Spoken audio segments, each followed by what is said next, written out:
What's going on, fellow A-Plusers? It is I, your host, Adam Perez, back once again with a brand new video review. As today we are welcoming a brand new DC television show, Gotham Knights, to A-Plus Hero Report, as we will in fact be reviewing this for you guys every Wednesday. So certainly stay tuned for our thoughts on the newest episodes of Gotham Knights. This episode actually dropped after the premiere of Superman and Lois that has in fact returned for its third season. So Super Knights, I guess is maybe what they're calling it over at CW. Superman and Lois first, followed by Gotham Knights. Just got the opportunity to watch it live over on the CW. Thought I would certainly stop by in front of this camera after I've really had the opportunity to sit with my thoughts, go through some notes a little bit, and I'm here to give you guys my thoughts. So let's go ahead and get into it. And to be honest with you guys, if you've been following me on A Plus Hero Report for quite some time now, not necessarily my most hyped and anticipated series of the year, okay? None of the trailers, none of the marketing, none of the promotion has really ever truly got me going for this particular series. Some of the characters that have in fact been announced, very intriguing, and I have been interested to kind of see how those are certainly going to be developed. But if I were to come to you on this camera and say I've been hyped and excited for this show ever since it was announced, I would be lying to you, okay? The only reason why I'm truly watching and reviewing this show is because one of our viewers, Marcelino Vasquez, suggested that I certainly do so. And considering the fact that I feel like sometimes indie does get hit with some of the crappy seasons, let me go ahead and maybe get on a potential crappy season to do a review for. So Marcelino, this one's for you, buddy, in regards to giving you guys my thoughts on Gotham Knights. So yeah, we definitely will be doing this every Wednesday for you guys. So listen, considering the fact that I have not necessarily been the most hyped for this series, I will also be the first to tell you this first debut episode surprised me. Do I think this episode was great? No, not at all. Decent and enjoyable, for the most part.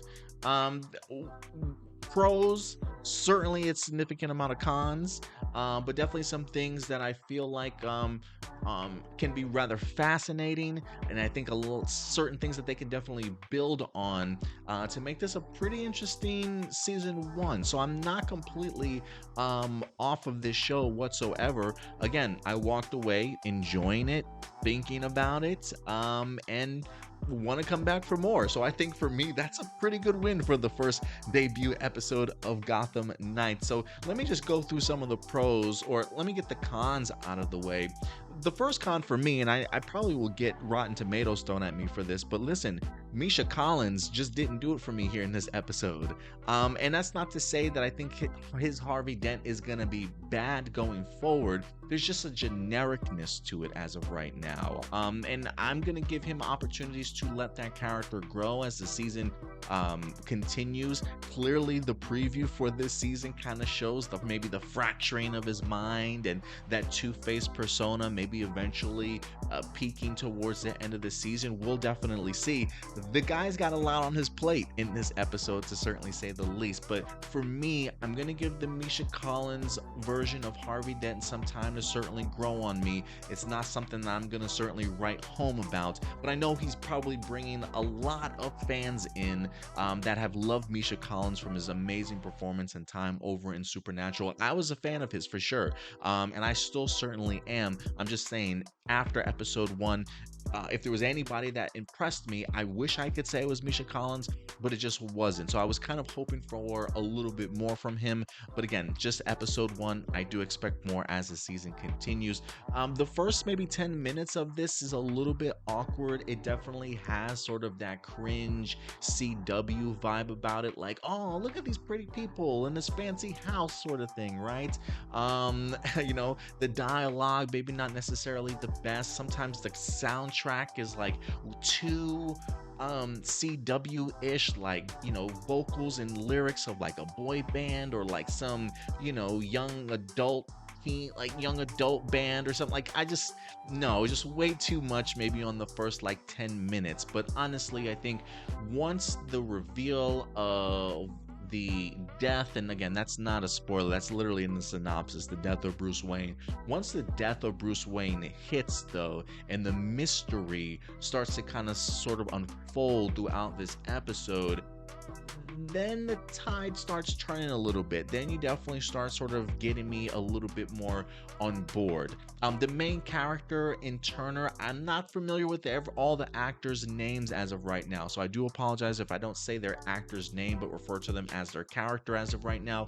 But when it comes to Turner Hayes, the actor that was performing him, some great moments. I kind of really appreciated the dialogue, at least from him, for Bruce's funeral. But performance wise, facial wise, like, I almost feel like he's just one note, sort of one key, right? Do we need somebody that's brooding and kind of resembles that of Bruce Wayne and how he might react to certain things, especially this kid having lost technically his parents twice, right? So a lot of brooding from this kid, and a lot of like locking of the jaw and seriousness. Like, if they want you to think, hey, this guy is eventually going to pick up the mantle of Batman, that's definitely what they seemingly are teasing at, you know what I mean? So would like to see more in regards to just range and how he presents his dialogue and just what he looks like and how he reacts to certain things, you know what I mean? So a little bit stale, a little bit one note as of right now. So those are probably some of the cons that I have. But in regards to pros, I'm all in regards to the mystery of this. I think the introduction to the Court of Owls is a brilliant idea. I've always been wanting to see a live action Court of Owls story kind of brought to life. And so for us to get that, along with the great ending in here, if you ask me, of Talon coming through with the head chopped off. I mean, I'm talking blood, guts, stuff just pouring out of the man. I mean, I'm kind of definitely shocked and awe sort of moment, right? But definitely a way to wake you up and let you know shit's about to go down possibly this season involving the Court of Owls. And for me, I think that just kind of opened up the world of Gotham Knights so much more for me, and it kind of immediately made me appreciate the idea of Bruce or Batman not being involved in this series, because I am kind of curious to see how these characters who just have come together are now going to have to figure out this bigger piece of the puzzle that is the Court of Owls. And if you've ever read anything regarding the Court of Owls, you know just how deep in regards to Gotham they truly go. I think I was introduced to the Court of Owls from the Scott Snyder series with him and Greg Capullo, with their fantastic 4 or 5 year run or whatever the case may be on the comic. So I absolutely loved it. Very intriguing stuff. Clearly, I would have loved Batman and Bruce Wayne in this series. I'm not saying I prefer him not to be in here, but there is something intriguing. The idea of an original idea, an original concept. Again, I haven't even, played any of the Gotham Knights video games. I see ads for Gotham Knights video games. I don't even know if that's necessarily if this is a sequel or if we had them before, right? So I don't know if they're pulling this story from anywhere, but it feels like an original concept, and that is something that I can certainly appreciate and kind of roll with and see what they definitely build out of this. I actually was also a big fan of some of the characters. I think the actress that plays Dula in here, the daughter of the Joker, steals every scene that she's in. She feels like a legit actor. I don't know what else she's certainly done in her past, but I really enjoy her, and I think she's done a great balance between her and whoever her mother might have been in prison. She does give us a small little brief background for her, but Dula certainly impressed me in here. The female Row twin in here in Harper Row, I thought was pretty compelling. I think she could probably handle herself also. But the verdict is out still on Stephanie Brown, who I think it's pretty cool that she's, she already has this sort of knowledge of technology and computers. I believe in the comics she goes on to become, spoiler if I'm not mistaken, Stephanie Brown. But I have enjoyed her introduction and at least the relationship that she has. But I think if anything, I think it's Dula that really has shined out of this episode, if anybody, you know what I mean? I'm trying to think of go through some of my other notes in regards to other things I was a big fan of. Oh, Carrie Kelly too. I am fascinated to see her involvement and learn a little bit more about how exactly close she certainly was with Batman. She says, he calls me his little Robin, gives us a little bit of a origin story about maybe possibly how they met. But so I don't know, like, did they literally go out on missions together? Is it just kind of you're helping them out in passing sort of thing? Like, how close were they? I definitely would like to learn a little bit more about that. But again, I thought the cinematography, the production value certainly looks like it's there. It feels like they definitely put a budget behind it in certain sequences, right? Maybe it's that classic CW slow motion shots. Everything just looks fancy when it comes to Bruce Wayne's area, and then just extremely gritty when it comes to Gotham. But the production kind of stood out to me, to say the least. The muted colors, I think, work really well for the concept of Gotham. So I definitely do think that they certainly hit that perfectly, honestly. So yeah, cool set design pieces. I actually was a really big fan of like the watchtower or the clock tower that they're kind of in. Kind of reminds me a little bit of Black Canary from Arrowverse, very reminiscent of that. Or maybe even was it the Oracle and the Birds of Prey? I believe might have had a clock tower as a base. I could be mistaken in that regards, but regardless, so some impressive pieces.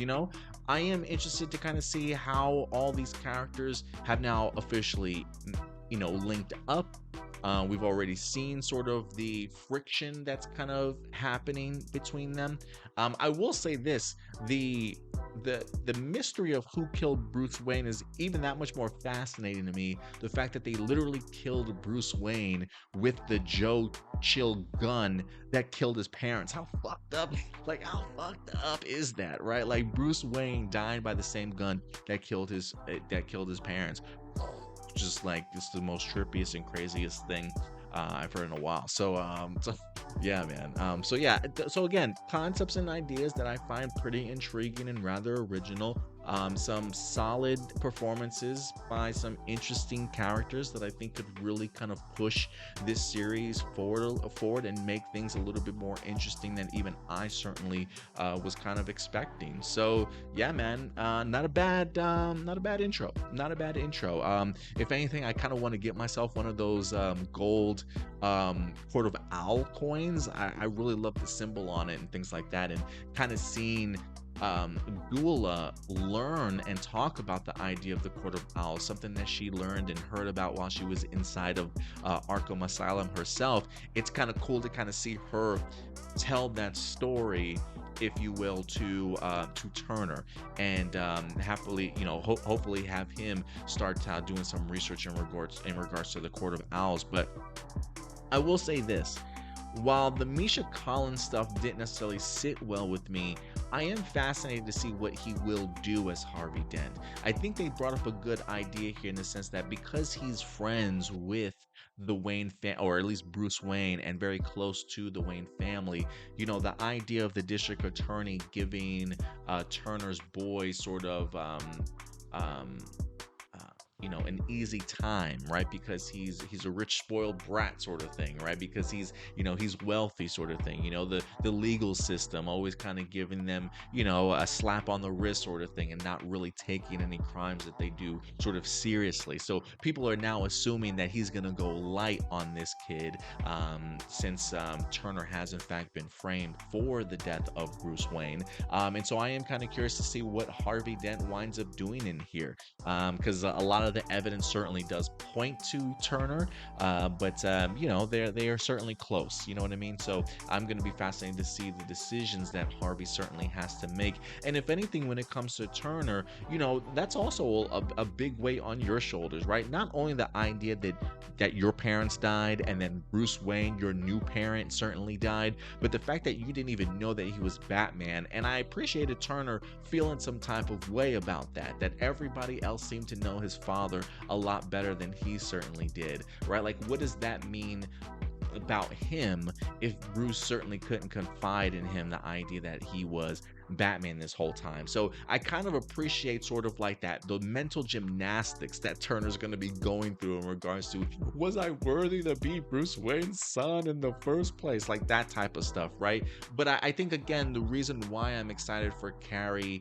and the bond that she might end up having with Turner, and because of the fact that Carrie has been that close to Bruce, I really would like her to be that connective tissue for Turner with Bruce, and learning a little bit more about Bruce's feelings about him. And then thus hopefully Turner maybe accepts himself a little bit better, thinks, you know what, maybe my rightful place is the new Batman of Gotham. No, I really don't hope they go that route, but I feel like they're building up to him turning into some sort of vigilante, if you will. Whether or not he dons the new Batman costume by the end of the season, who knows? But it definitely feels like they're building them up to be these vigilantes eventually. And so we'll see. But I am curious about Carrie and Turner, and him hopefully learning a little bit more about his father in that way as well. So other than that, man, not too bad stuff. Not too bad stuff, if you ask me. So I definitely will be back. Looking forward to seeing what episode 2 of this season is definitely going to be like. And listen, there might be some things in here that I missed or didn't comment on that maybe you guys certainly want to talk about. At the end of the day, these are just simply my A+ opinions, but I always want to know yours. So please let me know your thoughts in the comment section box below, so we can go ahead and continue to discuss this particular episode throughout the remainder of the week and leading up to next week's episode. And just so you guys know, we will be dropping Gotham Knights spoiler reviews for you guys every Wednesday at 6 p.m. Central Time, so you can always expect to see these episodes then. So certainly mark your calendars, every Wednesday, 6 p.m. Central Time. But other than that, guys, I think that's certainly going to do it for me. I'll certainly see you guys next weekend. Yeah, until then, do me a big favor. As always, take care of yourselves, take care of each other. Keep it A+. Talk to you later. Bye.